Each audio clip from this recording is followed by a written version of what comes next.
Hello and welcome back to part 11 of our devlog about Curse of Argion. In this part we want to show you many new features to the gameplay, visuals, ambience and to the game feel. Before we start, if you like these kind of devlogs, please consider to subscribe, hit the like button and leave a comment when you have some improvements or feedback for us. And now let's get right to it.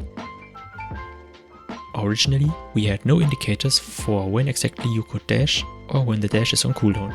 So in testing, there were always situations where you wanted to dash over a hole but instead fell in because the dash was on cooldown. That is why we have now brought this indicator into the game, which shows the player when the dash is not available. This already has a very positive impact on the gameplay. The next change is a visual one, and it affects the shield and HP bar, and also the display of available health potions. We replaced them with this new UI that combines all three indicators. This is the health and shield amount, and here you can see how many potions the player has left. When the player gets hit, the liquid in the HP bar starts to spill and becomes less. If you use a potion to heal yourself, a bar gets removed from the side.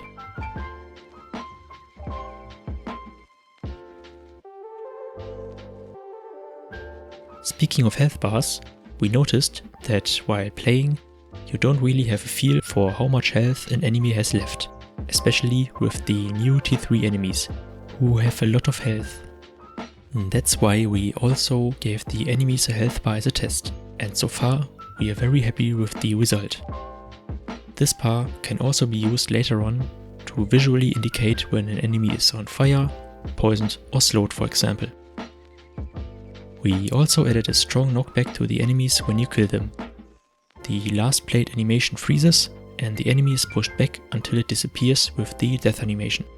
This gives you a better feel for the powerful spells you shoot with your magical orb. Now to some gameplay changes.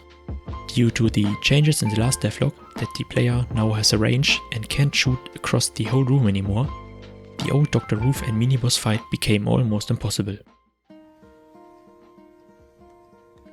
Hello, darkness, my old friend. So we had to rethink these two and build new rooms for them. Here is the first impression of the new Dr. Roof boss fight.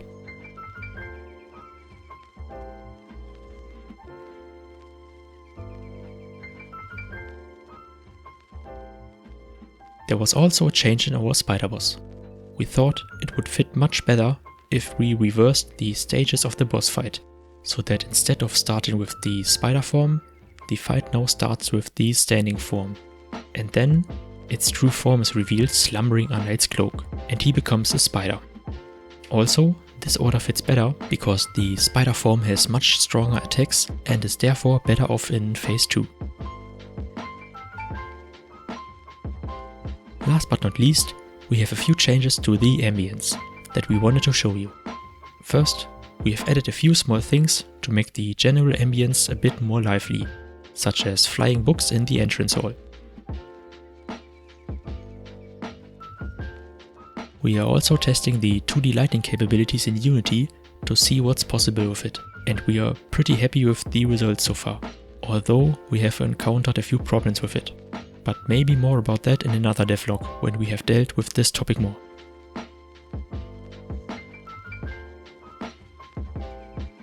Lastly, we have added screenshakes in some places, such as when the big room doors open and close, when bombs explode, and also when, for example, the T3 tower enemy from stage 1 hits the ground.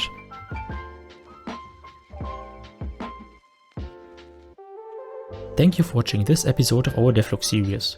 If you like the idea of our game and you want to support us while developing it, you can subscribe to our YouTube channel, follow us on Twitter and support us on Patreon. So as always, have a good day and I hope to see you in our next video.